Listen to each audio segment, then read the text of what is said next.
Good morning, everyone. Thanks for joining today's session. My name is Toshal Kavle. I am co-organizer of AWS UG Group Pune, and this is session 2 of the AWS Well Architected Framework series with Kaushik. Um, Thanks for those who have joined last session, and we will continue further in this session, which is part 2. For people joining fresh for part 2, just a recap for all, we have covered the two pillars in the AWS Well Architected Framework, which are security and cost optimization, the most crucial and highly visible pillars among the AWS Well Architected Framework. So I welcome Kaushik for this session. Kaushik is working as a director operation Blazeclan Malaysia. He's an active speaker in KL community. He enjoys working on cloud native solutions to help customers to realize the power of digital transformation.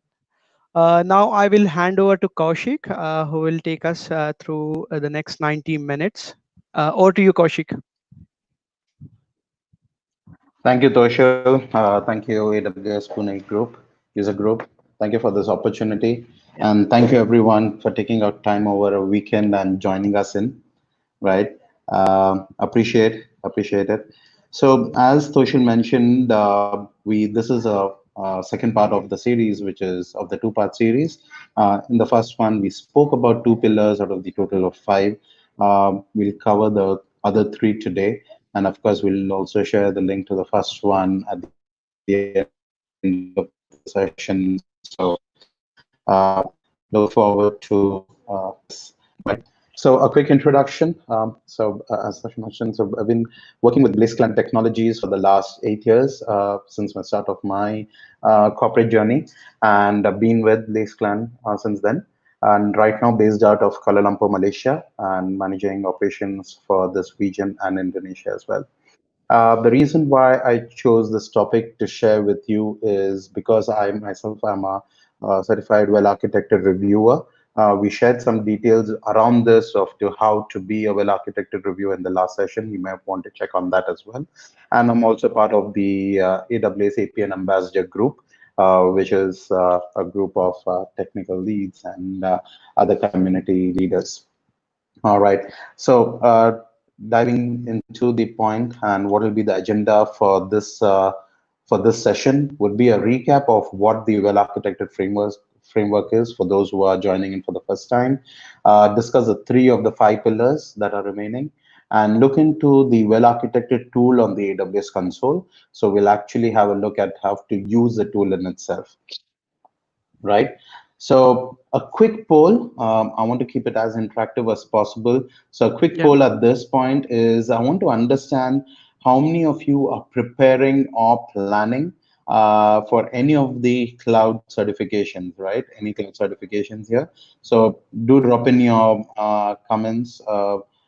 In the comments, want to understand what is the diaspora like. I want to understand who is planning for what. I have few points related to that. So looking forward to your comments in here.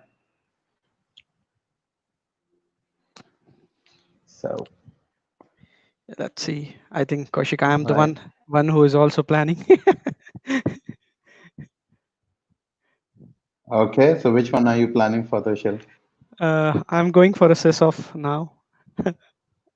A step for I would say Okay, professional okay, certification. wonderful, wonderful. Okay, okay, good to know. Good to know. So I think for all those who are actually planning for the, for the certifications and any other aspects, it is. So I see a lot of comments coming in for people who are working on network specialty. Chirag is working on network specialty, which is one of the best.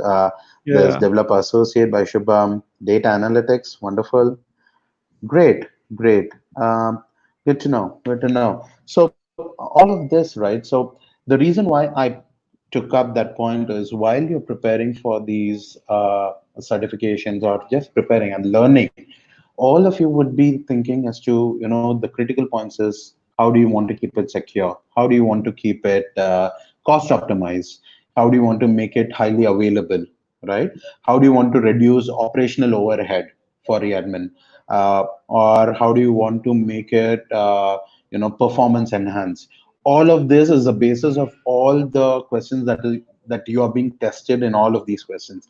And if you see, that is what these pillars are, these 5 pillars of the well architected framework talk about. And that is where, if you would see, we'll go into this and understand how the well architected framework is sets the basis and the foundation for all your understanding on cloud, and why it is critical for all your operations, your deployments, and everything. All right.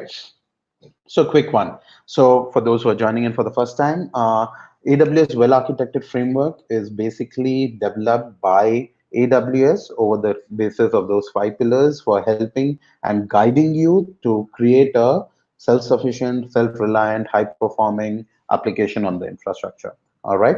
So though this is done by the AWS team since 2012. It was ideated and formulated by the team, AWS engineers, based on their experiences that they have had in the past and until date with their customers and enterprise customers that they work with, and then inputs coming in from partners like us who work with them and provide the inputs from the customers and build the foundation for them. So basically, the framework consists of these points, which is the pillars itself, the 5 pillars which we are talking about. Each of these pillars have design principles, which defines what is what. And then the design principles are converted into questions, which actually comprises in the tool, which we'll see today, right? So these are the basic things that we will cover, and that is there as part of the well architected framework. And why do I want to apply the well architected framework is learn and adopt AWS best practices while we mitigate risk, right? And make data backed decisions, as we spoke, and help you to build and deploy a faster application, workloads onto cloud, any cloud. So as I mentioned last time, this is a tool done by AWS, but it can be cloud agnostic. So it is the fundamentals which can be applied across any cloud, even on-premise, right? So it's a similar concept, it's a similar understanding, but while you do it, think of these points which actually lead you to adopt better things on cloud. All right. So, what are the well architected pillars? Operational excellence, security, reliability, performance efficiency, and cost optimization. We have covered security and cost optimization in the previous session, and today's focus will be these 3 pillars that we'll deep dive in deep and then see and answer your questions. All right. So, just some. Logistics here. So we'll be taking a pause between every pillar so that we can take up questions, keep the questions coming through while the session is going so that we can collate them and answer them, and then have move ahead with the next one. All right. So starting with the first pillar, which is the performance efficiency pillar. So what is the premises of moving to cloud for many is that they want to improve security cost, yes, but also improve performance at a scale, right? And we'll see what these actually design principles document in for us is, we'll deep dive into each one of these and talk about them. All right. So first one that I would talk about is democratize the advanced technologies that is available in the market. It could be anything and everything, which is the open source tools, which is your cloud provider, services, that is new releases that come in. How do you utilize them? New software, new infrastructure types, and everything, or something which is more adaptable for you from a cost perspective, right? When we say advanced technologies, it does not just mean that something which is new and newly launched today and you want to use it. It can be something which was launched earlier, but you could not adopt it because of the maturity level at that point of time, right? So your thought process has to be what is a better thing for that situation, right? You all choose based on that. So taking care of other multiple factors for the decision making, right?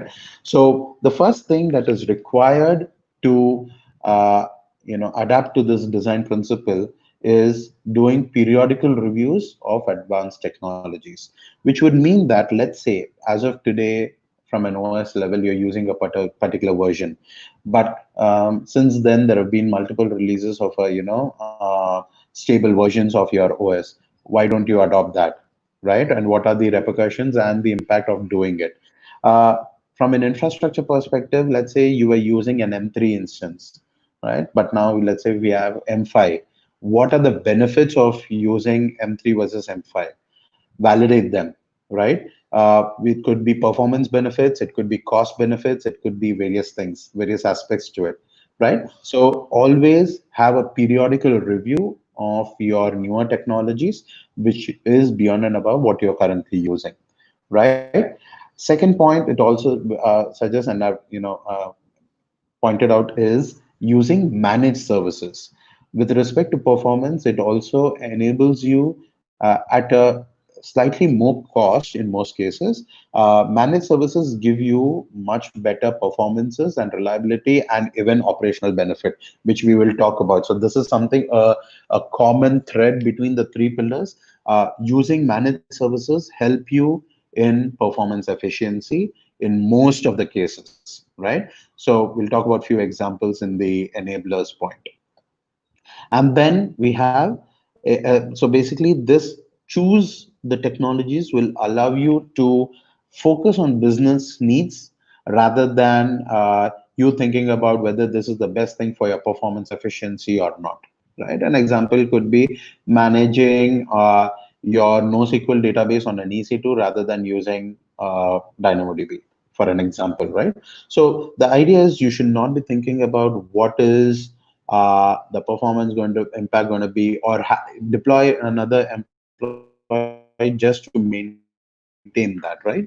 So all of this, if you would see from a TCO perspective, it is important that you take care of your business needs and not think about what is the performance efficiency and whatnot. So from there, that's the thread. Understand managed services, do periodical review, try and utilize managed services, and always focus on your business needs, and rather than actually managing all of your infrastructure and application. The next one is use serverless architectures, right? So when we say serverless architecture now, this is a fad. Everyone wants to do serverless. Everyone wants to do microservices. Is it helpful every time? No. Is it the best case every time? No. We need to understand when and how serverless technology can be used, serverless architecture can be used, and it should justify and make reasonable amount to a reasonable justification to for you to choose serverless architecture. But wherever it is a fit and you don't use it, that's a concern. So serverless, in most of the cases where it's a good fit, you are going to save a lot of money and get a better performance, right? For example, event-based resourcing is like enabling your Lambda functions at scale rather than issuing multi-thread services on your EC2, right? So this kind of an example is where we want to see where we can use microservices, aka also serverless architectures, where we use event-based resourcing, right? And which allows you to and or helps you to lower the operational overhead, right? You're not managing servers, you're not managing your alert mechanism and monitoring for it and all of those bases. So the overhead on this is still there, but very minimal as compared to managing server-based applications. So keep in mind though, with respect to performance efficiency and serverless, as you grow, plan and set the foundation right for using your serverless architecture properly, right? When you start small, it is easy to manage and easy to, if it's in few in numbers. But as soon as we grow, the performance of managing your serverless architecture and infrastructure and application becomes a overhead. So plan and set the foundation right for scale rather than just for the part where you're starting off. All right. And this, of course, it helps you to lower the operational cost using serverless architecture. So these are the key points and helps you to keep your performance high, right? So the next key points as part of the performance efficiency design principles are uh, having the capability to go global in minutes, which is possible only by global cloud providers, right? So that's where we say where we start adopting cloud. So this is actually one of the principles which tells you to adopt cloud and then use cloud, which is across multiple regions, which basically says that you need to be nearer to your customer wherever, irrespective of where you are working from or headquartered from, right? So if your customer is in New York, you're in India, your customers in Europe, New York, and let's say in Australia, you ensure you can go global and operate for them from the nearest location and improve the performance, right? So this is one essence that we need to adopt is go global in minutes, and this is one of the design principles. The next one is experiment more often. When I say experiment more often is related, going back to doing periodical reviews again, is allowing and experimenting and doing an R&D based on the various options that you have to get the best performance out of it, right? On cloud, you can fail fast and fail cheap. When I say fail fast, fail cheap is basically within an R&D, you need to keep trying until you get the best solution. Unlike an on-premise solution where you have to wait for an investment to come in and then work it out, you have to be 100% sure while making investment. In cloud, that's not the case. You can fail fast and fail cheap, and hence you are able to experiment more often to get the best performance efficiency. All right, and then having mechanical sympathy. All said and done with multiple options, you need to understand that what is a best fit for your application from a performance perspective. Ensure there is mechanical sympathy. So a crude example for this is would be to understand that you right size your application. Don't expect to do a GPU rendering application on a T3 micro instance, right? So understand, choose the right one, have mechanical sympathy, understand where what can break, and plan accordingly for your performance as well, right?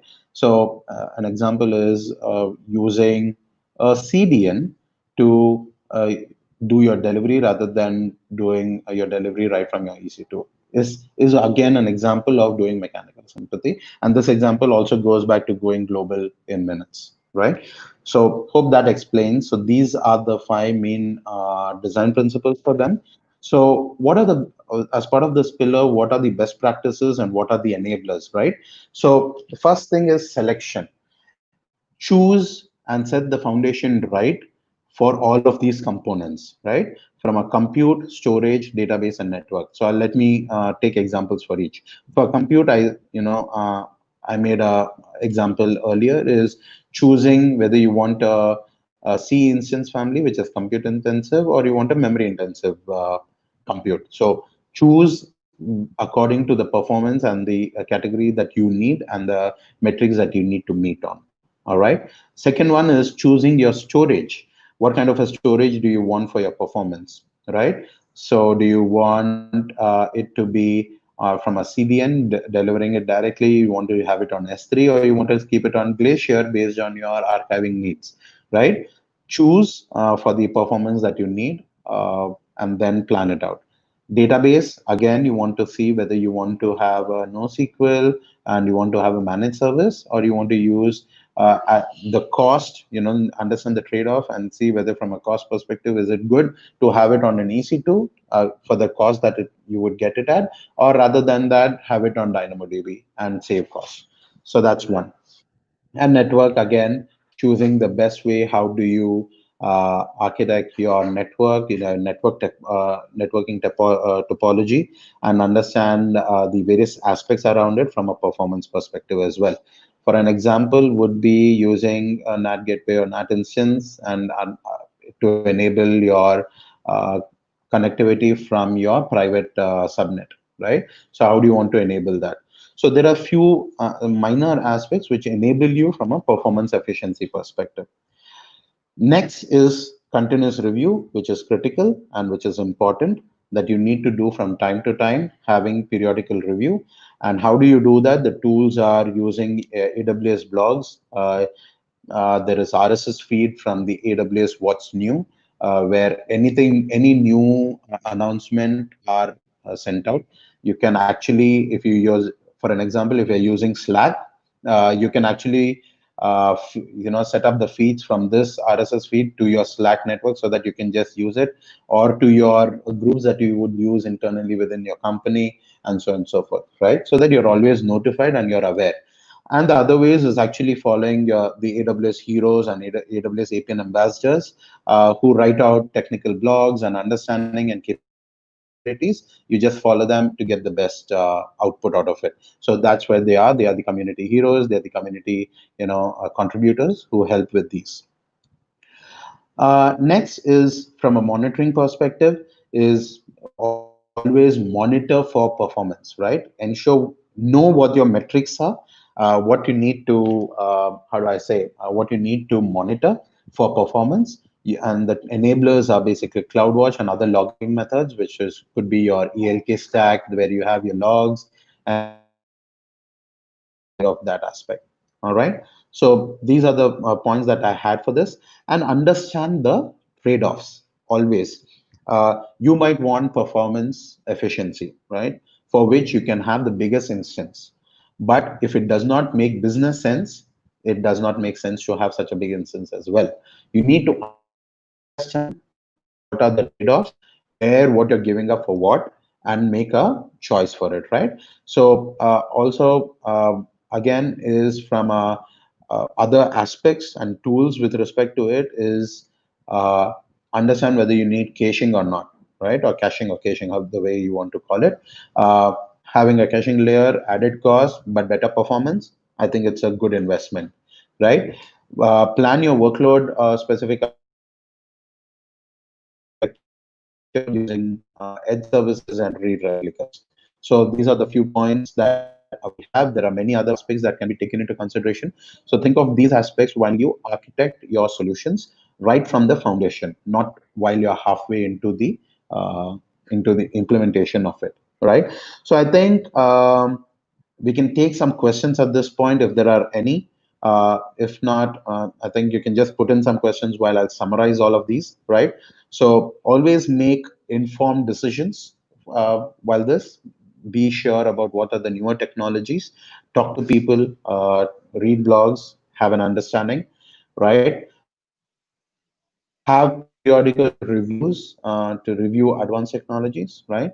Um, Architect it to be loosely coupled, which is very critical, so that you are agile enough to pivot at a later stage, right? Measure and review your performance, which is very critical, and you need to know what metric you want to, measure in this case, right? So these are the few things. Yeah. So before we go to the We next have point, any, Yeah, we yeah, have a question from Abhishek Kaushik. The question okay. is managed service and serverless the same thing? Please throw some light on managed service with practical example. Mm-hmm. All right. So Thanks for the Abhishek, to question. Yeah. answer your Yeah. Abhishek, to answer your point, managed services is not necessarily serverless. So managed services could be your RDS server, right? RDS instance, which is a Yes. managed database instance for you. But serverless not necessarily is the same, where it is a Lambda, which is not a managed service for you, right? It's basically gives you a concept of not managing your servers, but still you need to ensure that it is configured right and everything similar with your managed services as well. But you don't need to understand the nitty gritties of it. So now, for an example, RDS is one. Now, earlier, I'll take an example of the media services given by AWS. Earlier, you need to understand what are the various configurations, how to set up a Wowza server for setting up a streaming, right? All of that. But now everything is just click of a button and you can enable it. Even today's session that we are streaming, StreamYard in the backend uses some cloud provider, which is actually enabling you, right? Which is enabling you to do things with a click of a button, and without having the expertise, domain expertise, you're able to use that technology. So that is what managed services is about. So even if now let's say if I am a new developer and I'm trying to understand what things are, I setting up, I don't need to go into understanding the configuration and everything for a media live stream server. everything with a click of a button. I can do it using the media services on AWS and similar examples. So that is what managed services are. And serverless is again where you don't have to manage your servers to an extent. That's the way I would put it. Yeah. One more question from Nilesh. Is Mhm. serverless PaaS? Okay. And what role AWS infrastructure as a service focused engineer plays role in serverless? Any real time example or use Mhm. case will help to understand. Okay. So So Nilesh, to answer your point, right? So basically, I see a question where you're saying that is serverless PaaS? PaaS, yeah. Yes, it is, right? So it is. So where you have a platform, it is and it is not. For an instance, uh, I think Elastic Beanstalk could be a better example as compared to just serverless tool, Yeah. right? Right. So that's one way I would put it. For a role, I'm moving to the second part of your question. What role does AWS IS Focus Engineer plays in a serverless? So as a cloud engineer, your role is not limited just to Mhm. serverless. We don't see such scenarios as of today, right? So wherever there is, as a cloud architect, you need to understand various aspects of it. If you're just focusing within serverless, your role, to answer that point, to a role that you have to play is understand how do you want to configure your Lambda functions? How do you manage your security in it? How do you manage your limits? Ensure that there is limits set up, which we'll talk about in the operational bit as well. So these are the few aspects that comes in as your role and as a infrastructure guy on cloud. But beyond that, on a server, there's nothing much. It's just a click of a button or even drag your bar saying that I want 512 or 128. So it's as simple as that, right? On a Lambda function, right? So that's the point on that. Thanks, So Kaushik. any other questions? If not, I think And no, we don't have. Yeah. all right. So fair enough. So I think for our next top pillar that we'll talk about is a reliability pillar, right? Is how reliable. So basically, how reliable is your deployment anywhere on cloud, on premise, anywhere? Is it highly available? Is it fault tolerant? And all of those points, right? So, so these are the design principles that we'll talk about, right? You want to scale, stop guessing capacity. How do you automate your changes, and how do you test all of your recovery procedures as well, right? So here, basically, we are talking about from a first 2 points is about infrastructure. How do you scale, right? And you stop guessing capacity and you make it an automated process, right? And the other bit is about your change in itself from an infrastructure or application, where whatever change you want to do, how automated it is. And the next two components is, while you do the change, if there is a failure, how do you recover, right? And do you have recovery mechanisms, and how do you test it? So we'll talk about those in details here, right? So basically, scale horizontally so that your availability is there. So here, what we want to say is key concepts is you want to go micro. Again to the point that I mentioned earlier, you want to be loosely coupled, and you don't want to be a monolithic application, right? So wherever that's the case, you want to go as micro as possible and break them into smaller pieces. Why? This helps you to reduce your blast radius, right? So wherever, if there is a problem, it's contained there. We'll talk about that in the next one as well. And you're able to scale that component. So now that function you can scale. Even on Lambda, if you have two functions, break it down into two and then run it in parallel, so that one function is not overloaded to do something, or multiple hits to your database for the same thing. Don't do that. Try and break it down. So work that out, right? And remove single point of failure, so that you do. So for those who are new to the scaling concepts, So there are two ways of scaling your infrastructure or your thing, right? So one is vertical scaling. When I say vertical scaling, I want to go from my M5 large to M5 2x large. So that is vertical scaling. Horizontal scaling is from one server to I want to go to hundreds of servers. So for that, your application has to be agile, small enough that you can scale, and you with that you will also remove your single point of failure for all of that. All right. So ensure that your applications are horizontally scalable. For most of the cases, it is required that it is stateless. So this is something that you want to read on how to make your application stateless and make it reliable so that you remove it. So an example here for removing single point of failure is, let's say, deploying a read replica or a multi-AZ setup for your RDS, right? Uh, from an application or web layer, don't store all of your data, or your, let's say it's a photo application where you're pushing all your photos into the application and you're storing on your EBS volume. If your server goes down, your application is down as well. Instead, push all your files to S3. Single point of failure from that case is removed. If the server fails, you create a new instance using an AMI, your golden image that we spoke about from security, create one, and then put it up. Your server is up and running, your images are still available. So these are the points that you have to think from a design perspective and from a reliability perspective for your infrastructure, right? So the next two is, again, stop guessing capacity, where you don't want to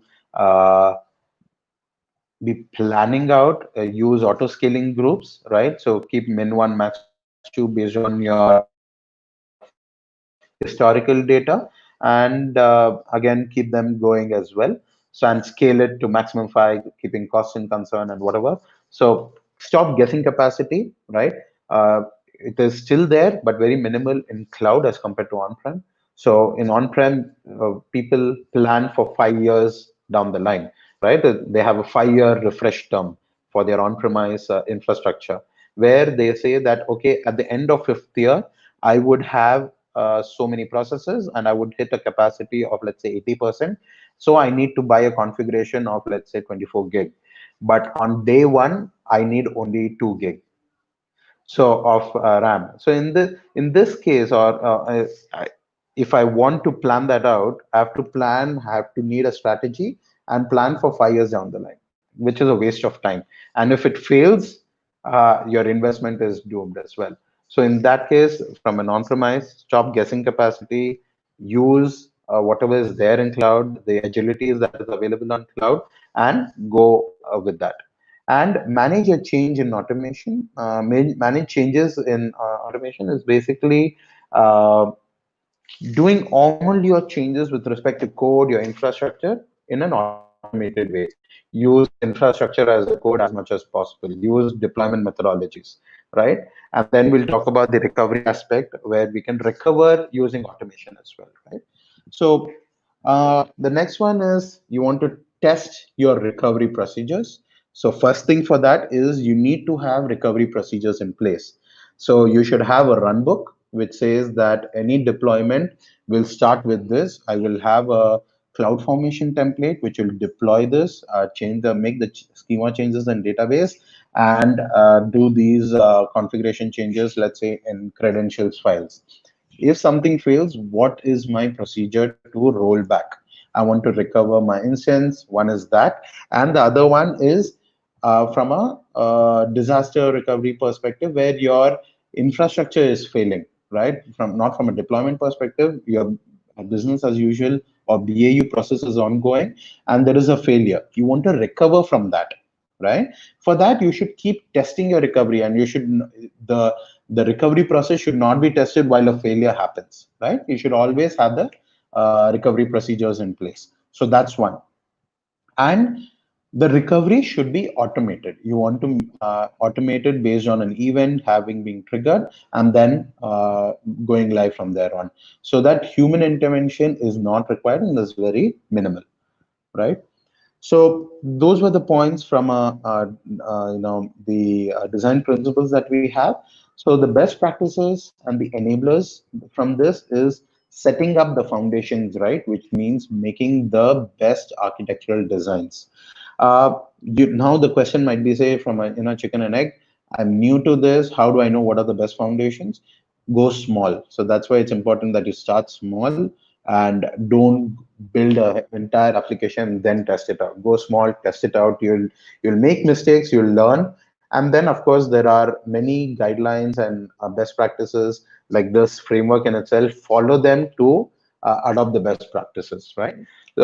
Using this, so there are, from a foundation perspective, you want to see some aspects from the AWS thing is ensure for your services you have the right limits set. In AWS, a lot of services have soft limits and many have hard limits. Ensure, let's say, from a Lambda, concurrent Lambda instances, or number of IPs in your subnets, in your VPC, and private public IPs, the number of instances that you can create, right? Ensure that all of those are tested, tried out, so that when it's in an automated manner, you do not get hit by service limits. So that's one thing to look at. Use AWS Trusted Advisor for enterprises, where you can actually get advice from the right sizing and architecture best practices as well, right? And from a network topology, always plan your network, which is one critical aspect where I feel if you have to pivot and change, you have to actually scrap the entire setup that you've done and move to a next one. Let's say using a CIDR block. So always plan. So there are examples from, I don't know, whoever has used and set up VPCs in enterprises. Uh, you have to be very critical so that you plan your CIDR block in a way that there is no overlapping between other VPCs that are set up in the enterprises, because we don't know when and how they will be integrating to this VPC, and you don't need a overlapping CIDR block. So these are the few examples that we need to keep in mind, and that's why I put these points into the foundation, that you need to think out well as to how you want to plan your AWS VPC, CIDR blocks, your subnets, how much you want to keep in spare, and future planning as well. Another example for this I want to take up from a networking topology perspective to set for foundations is future plan. For example, now let's say Singapore had only two availability zones until recently, right? Only a new availability zone was made available now. As per the best practices, it was advised to use all three availability zones. But did you plan for your CIDR block to have more space for your third availability zone? Most of them did not, right? So that is another aspect to keep in mind while you plan your VPCs and your CIDR blocks, to plan for your other future expansions as well, how you want to use it, and for all your other instances that you will be creating them.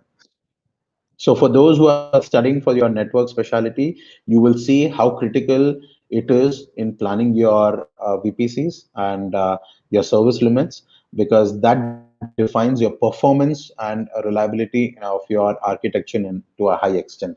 So I would highly recommend to for you doing this to study VPC and the CIDR block arrangement around it. All right.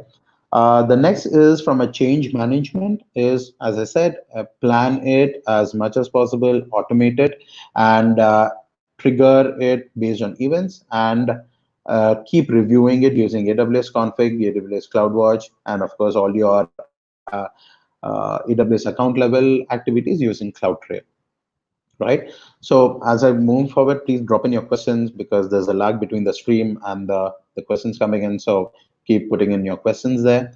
The next one is failure management, as I mentioned, is to ensure there is a failure management in place. Second is you testing your failure management.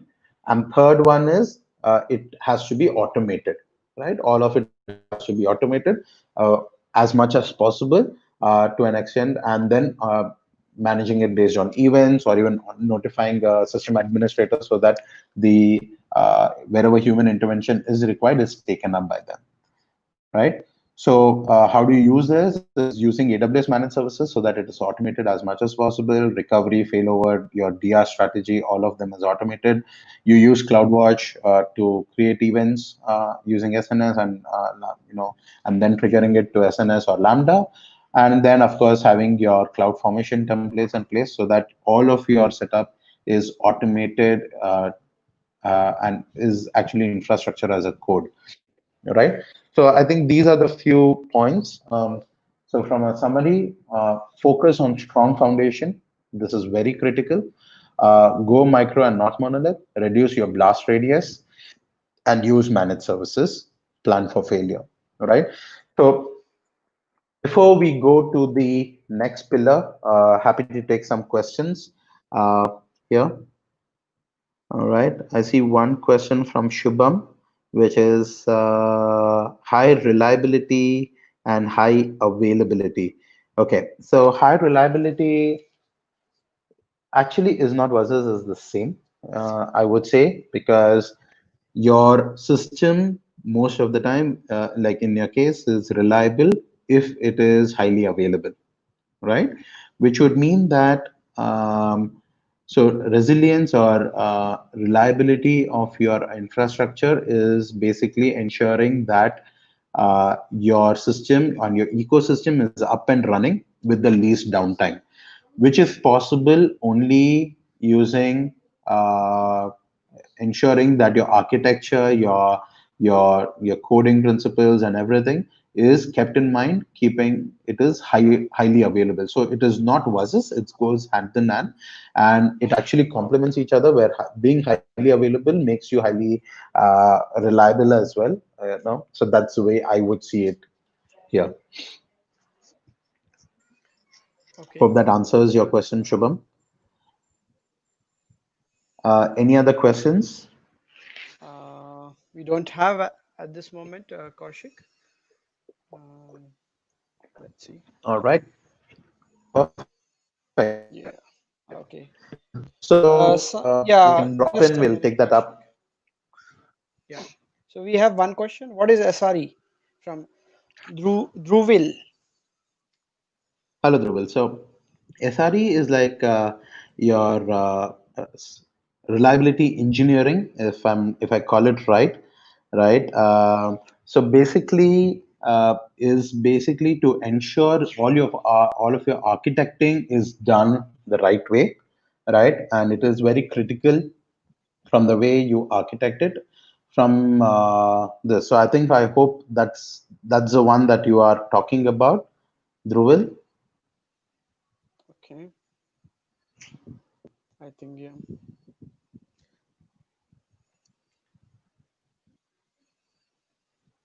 Sure. I Okay, think we so I can. think Yeah. We can. okay, yeah. So I think from an SRE perspective, basically, it's ensuring that your if I it's I think it's called reliability engineering. Site reliability Uh, engineering. It's called yeah, site reliability engineering. I would say right. more from a Kubernetes cluster and all. I would say Yeah, this is the and I term think as mainly a used. concept, it's applicable across, right? It's Yeah. applicable across, and it's basically the principles, similar principles, which allows you to plan for your entire workload to be available and being reliable per se, Yes. right? So that's how Yeah. it is, Yeah. right? So I think moving to the next point, which is related to operational excellence, which we'll talk about, is these points. So design principles, which is perform operations with code, annotate documentation, make frequent and small reversible changes, and other aspects. So if you would see, most of them are similar to what we had spoken about with respect to performance and reliability in some cases, right? So these are the critical points. Has a same basis, but this is from an operations perspective. So I'll talk about the same concepts, but being from an operations perspective over here. So let me just go in. All right. So when we say perform operations from code, we spoke about being reliable and other aspects. Here, basically, we are talking about from an operational concept. When I say operational, you want wherever there is operational excellence, which means that it is automated, least human intervention, and so that human scope of for human error is also the least, and that sets up the basis for anything and everything, right? So be it all pillars from security, cost, operation excellence, performance efficiency, and everything, and reliability, right? So you want your workload as code. So I would say what I choose to use the word workload because it is infrastructure as code, your application deployment as automated way in other code, and other every other aspect, right? So these are the few things that is encapsulated under this. Automate it as much as possible using various tools that are available, right?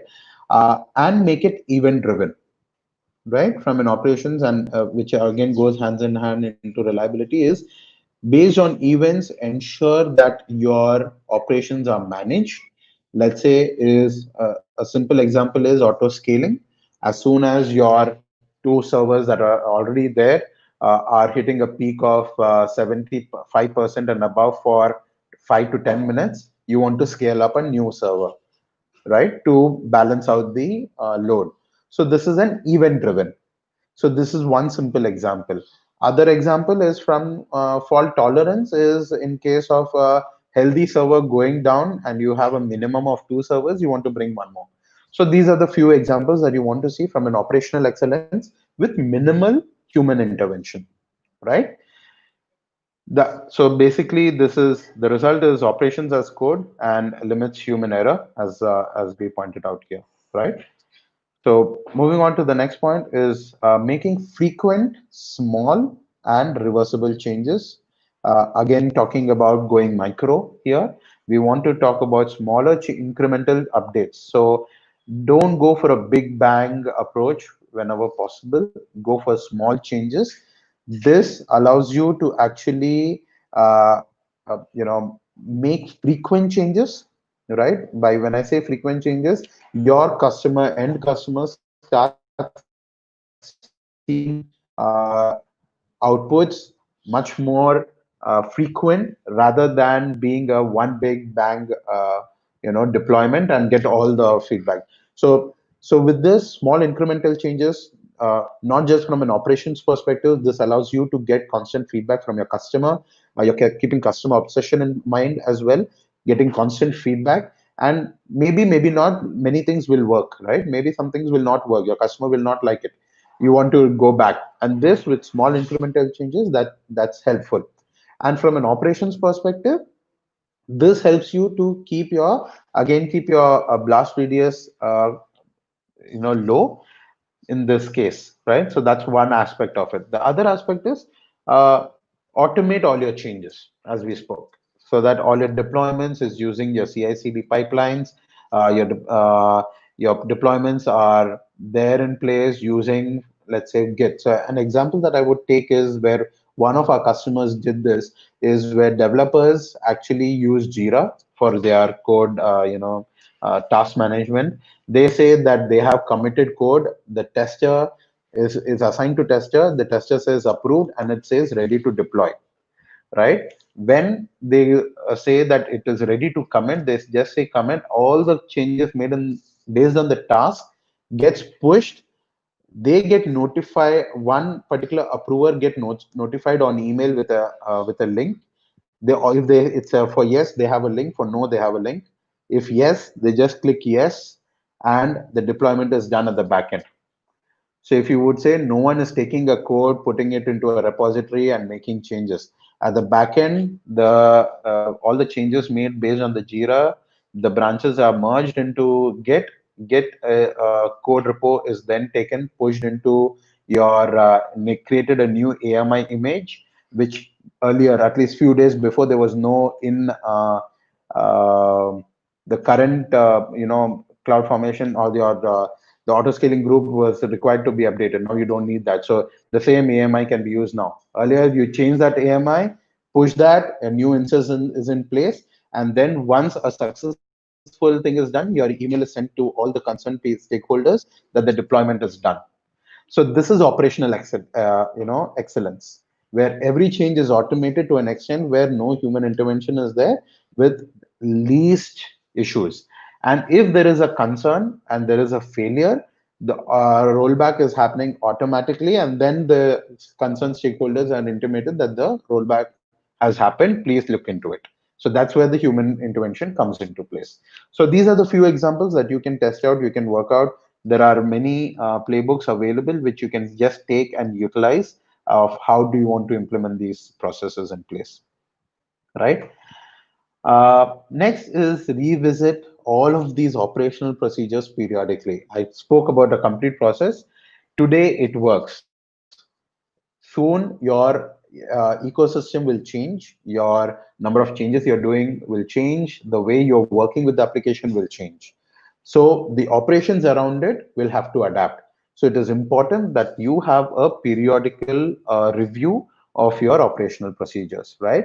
So as your workload evolves, evolve your procedures, and then again practice all of them. Have a periodical game day. You need to ensure that you're able to test out all of these procedures, similar to as I mentioned in the reliability. You need to ensure that you are testing it out, and more importantly, more than the mechanical aspect of it, the people are ready about these changes, right? So it's like similar to what I mentioned in security. During security, having game days is like a fire drill, right? This is like a fire drill where people go down, they test out how to use the machinery so that it is fresh in their mind. So plan periodical game days for the operational excellence as well. All right.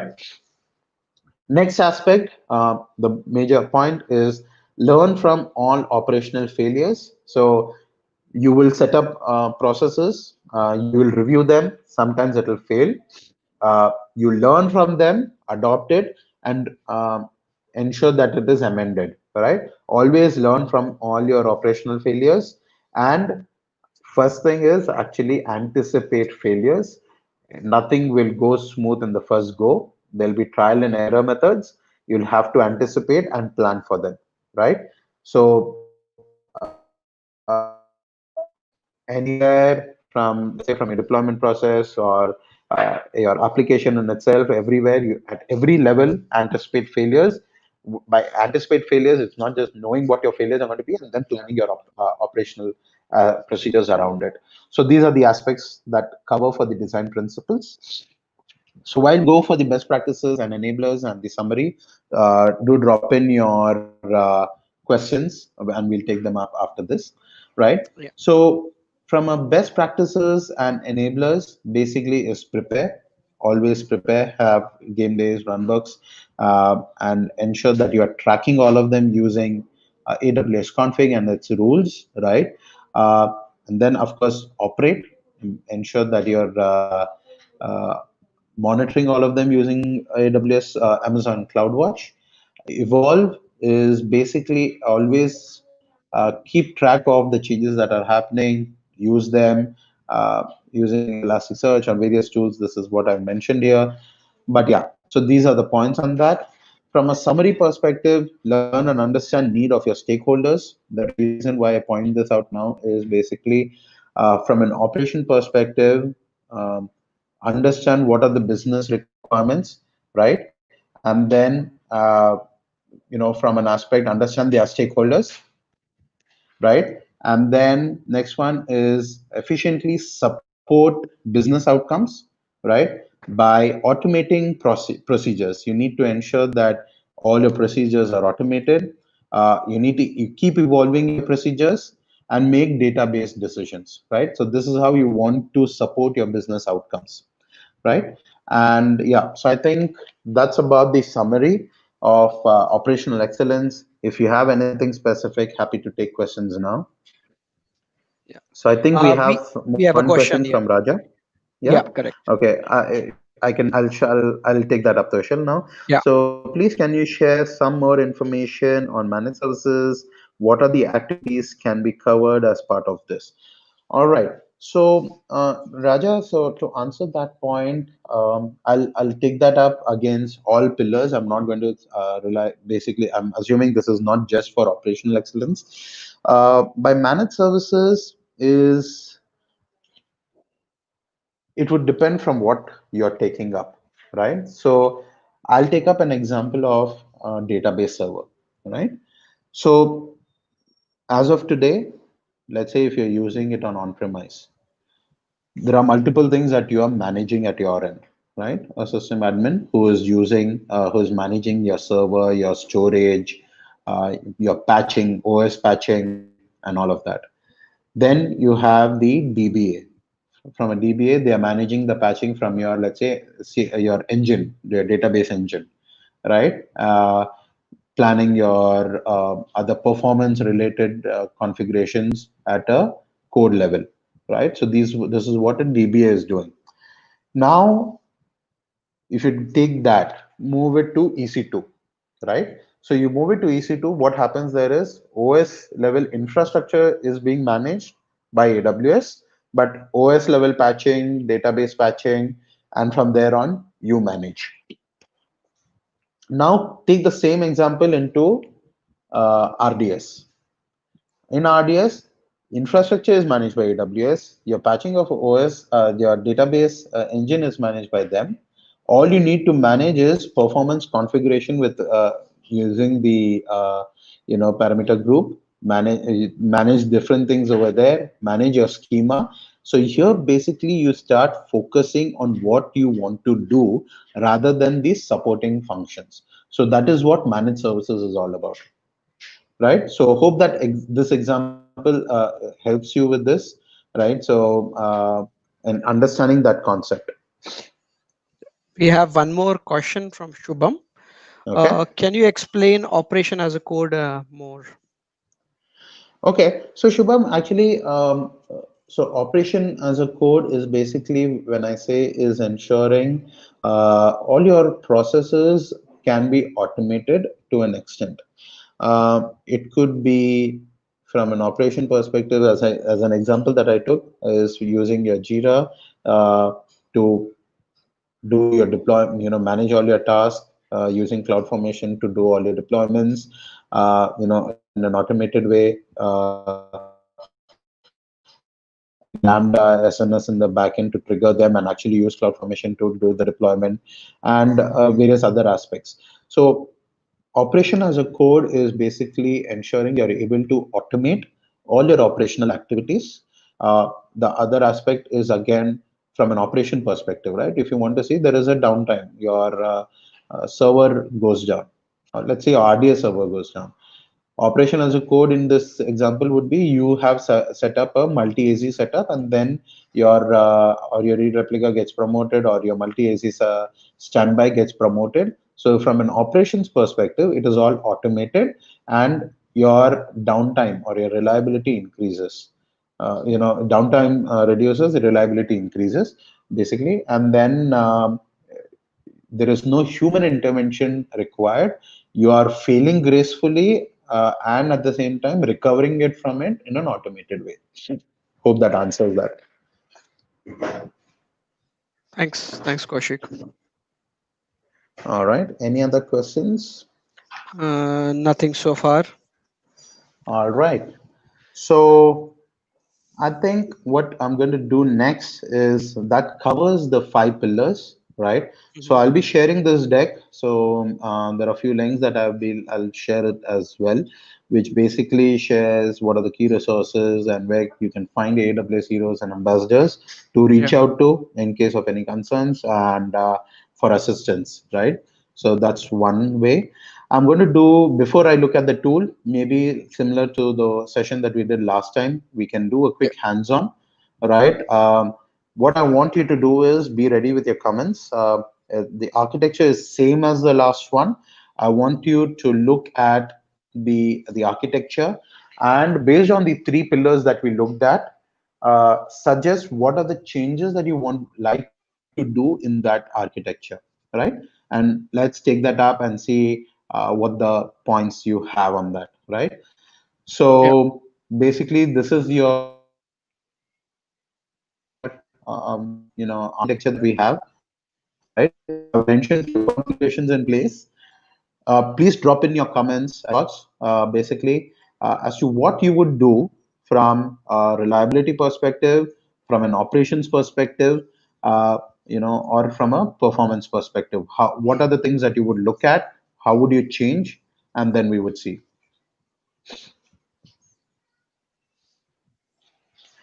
So we'll give another 10 Yeah, seconds before people start dropping in their comments. correct. Yeah.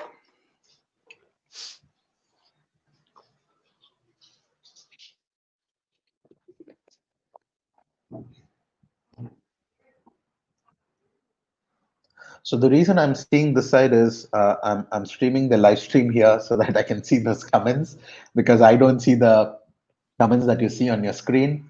Mhm. So Yeah, that's the reason I focus here as well. All right. yeah. So We we have have. a question from Abhishek.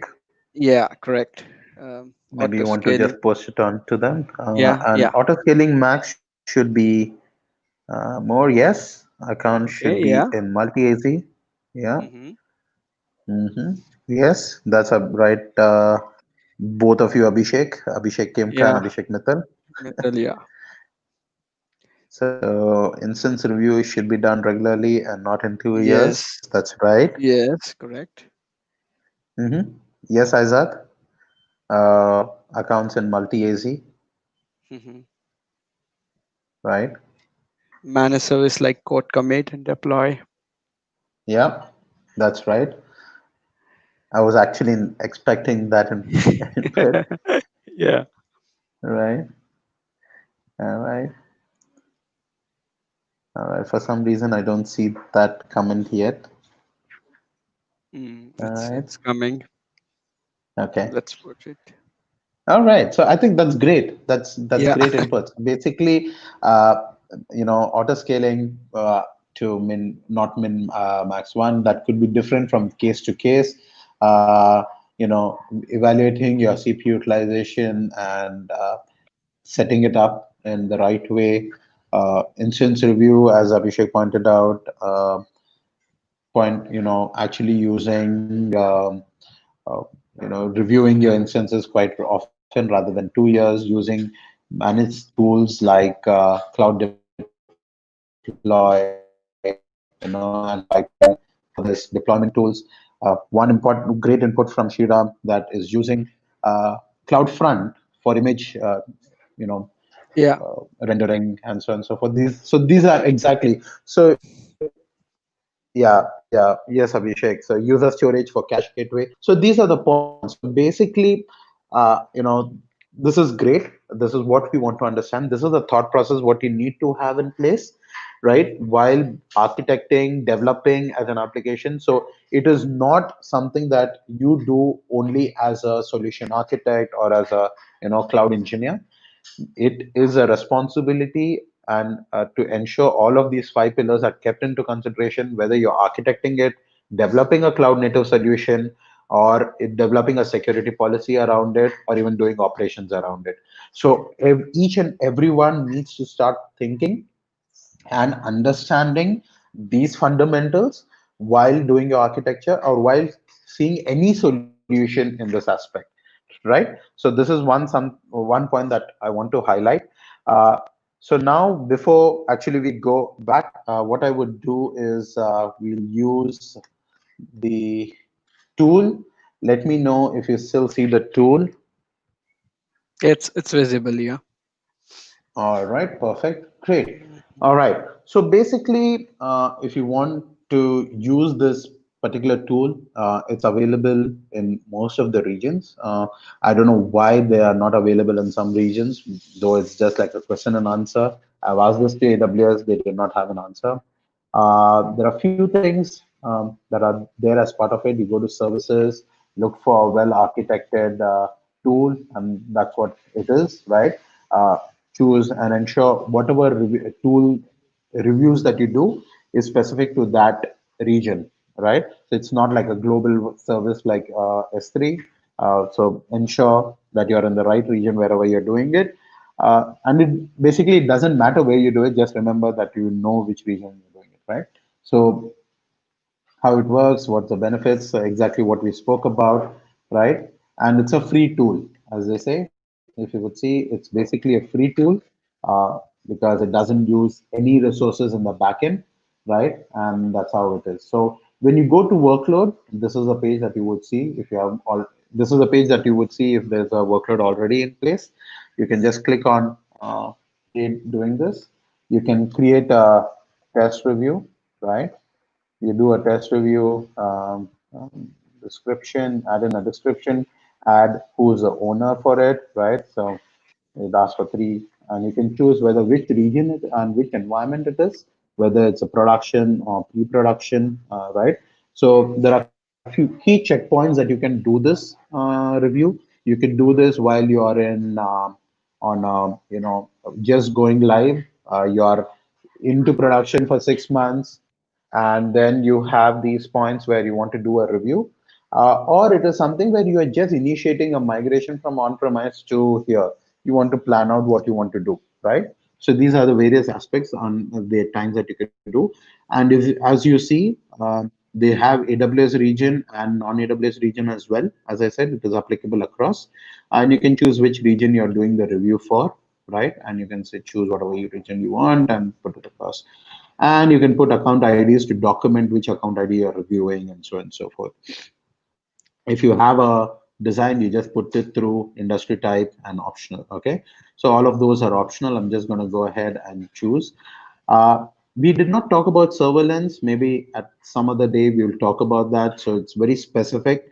There are various lenses that are available, right? But for today, what we're going to do is we are going to do a well architected review, right? And then we're gonna go in. So if you would see, this is a test review that we have just started.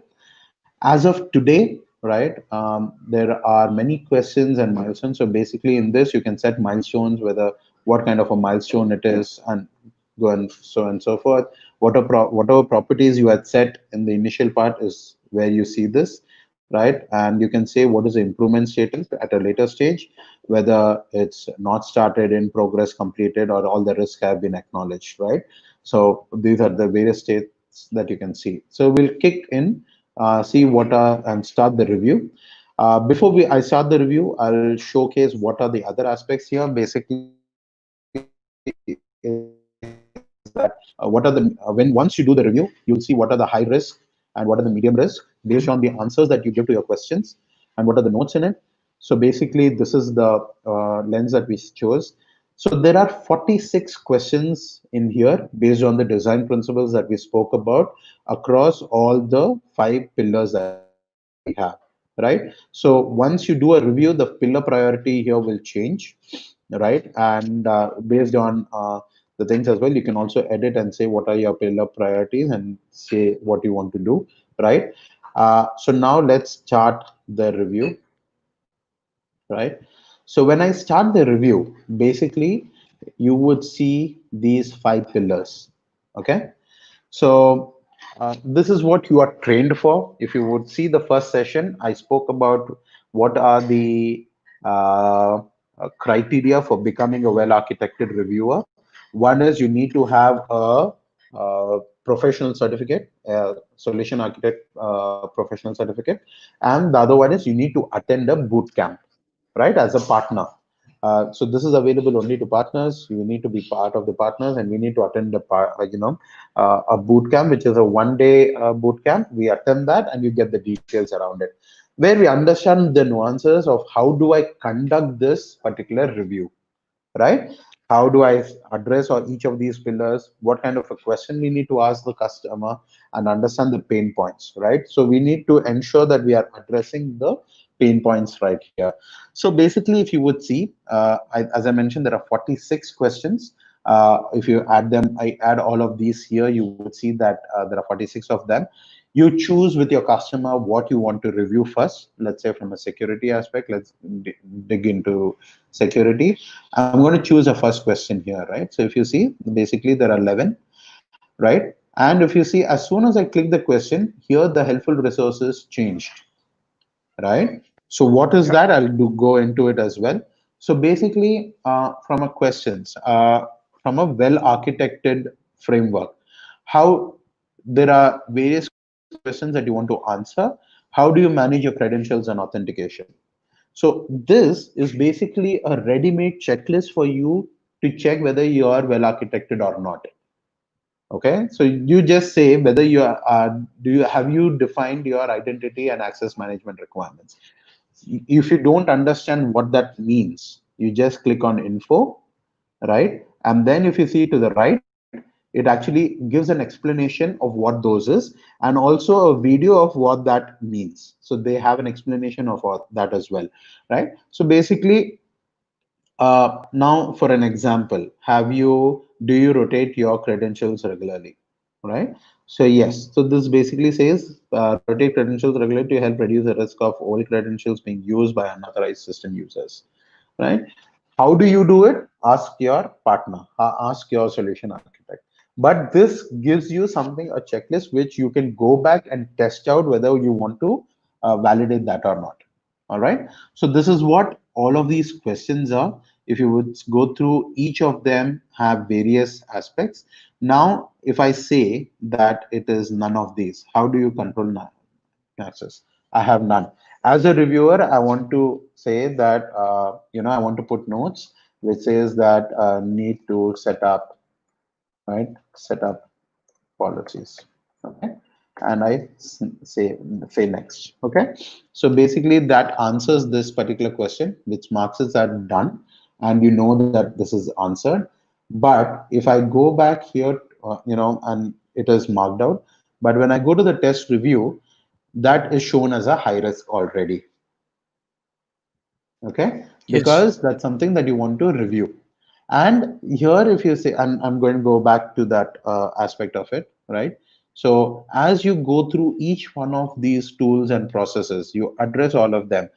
So as I mentioned, each of the five pillars that I've shown here, if you see this screen, is basically these are the five pillars. Now, let's say within security, I choose security, and within security, these are the design principles that we have spoken about, and these are the definitions that we spoke about.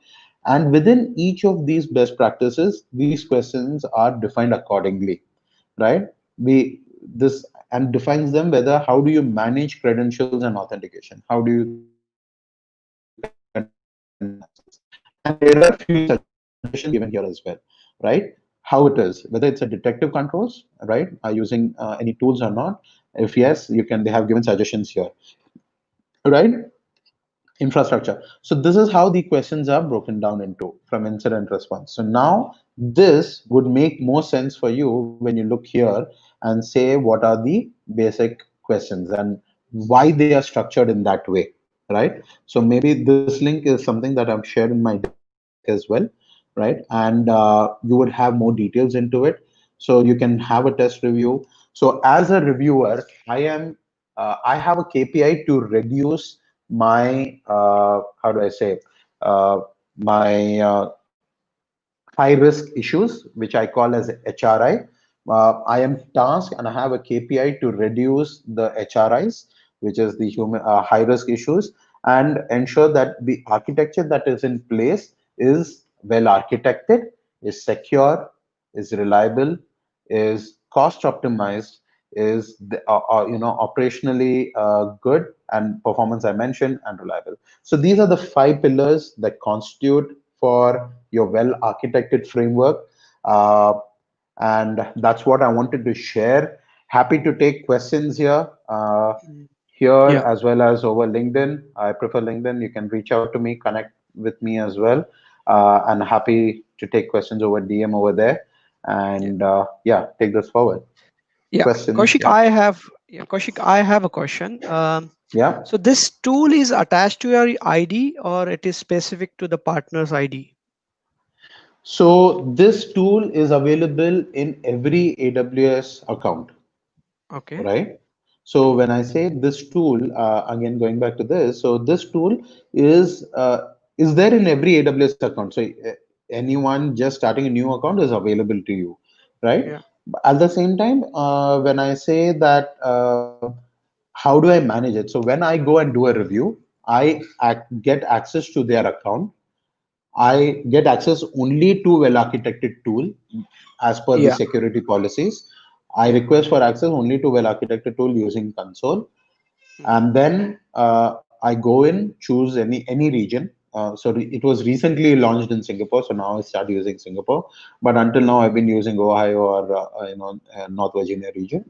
I create a workload, I put in, And then there are a few other aspects as a partner that I need to maintain. So the account ID that I put in, which was optional, I put in because I need it for some other processes. As a Okay. partner, when you attend the boot camp, you understand that why it is required. So you put in the account ID in there and you associate it with that account. So I can do a review for any other account in my account as well. It doesn't matter, Okay. right? So it is like a question and answer tool where it can be used anywhere. It not necessarily has to be somewhere else. But as a partner, I need to do it in a partner's in a customer's account, Yeah. and then share it. So that's something that I need to follow as a reviewer or any other reviewer has to do.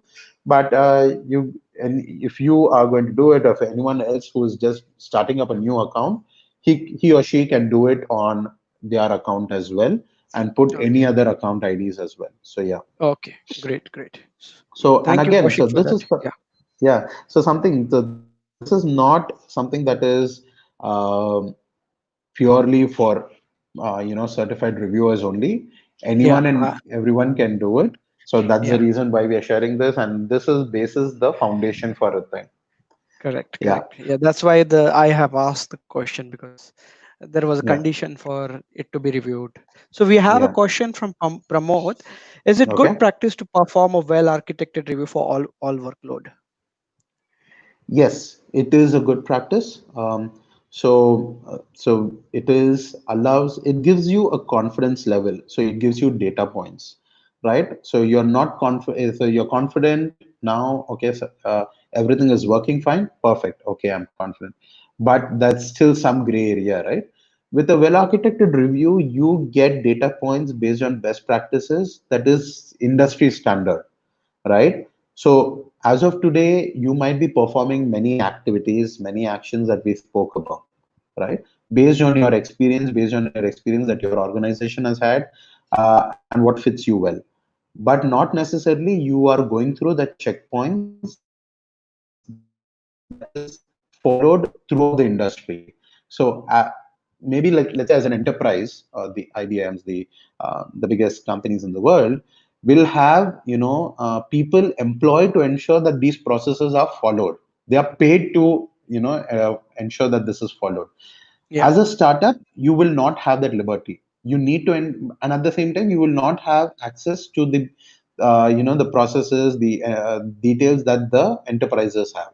So this framework allows you to adopt that, enable yourself with the best practices that is industry standard, and be confident based on data points that you already have, and then you have a roadmap as to the things that you want to do.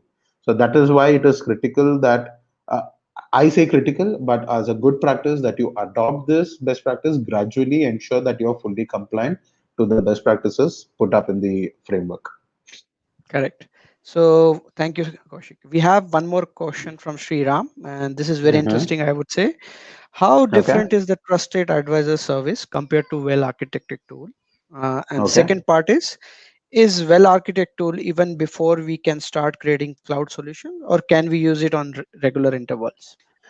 Right. Okay. So I'll take the second part of the question first, right? Yeah. So the well-architected tool in itself can be used anytime, can be used by anyone, can be used for any account, right? So the well-architected tool, I follow a best practice. So again, there are suggestions put up. So the best points are when before you go live, right? Where before you go into UAT, or you're going in for after your integration test, all your UAT is done, okay, and parallelly you want to start off your well architected reviews so that you have things in place, which would mean that let's say with a new deployment, let's say you're going to do a major revamp and doing a deployment, right, a big bang approach. With the well architected review, you'll ensure that there are processes in place for recovery in case there is a failure. You'll ensure that the security best practices are taken care of. From a reliability, you're ensuring all the processes in place. So, okay, at this point, I also want to take a question and share a point. There is a process. So when we get the training, you also need to ensure from let's say process aspect, right? Operational processes. you also need to take care of non-technical aspects of this. You need to ensure that there is a process. Let's say there is a failure of a multinational company, they have done a press release, all of that. There is a failure. You want to ensure there is a particular SOP in place so that your receptionist who is attending phone calls, let's say from a media outlet, has the required response in case of a failure to be given, because that would also mean impact to your business as to how your receptionist responds to it.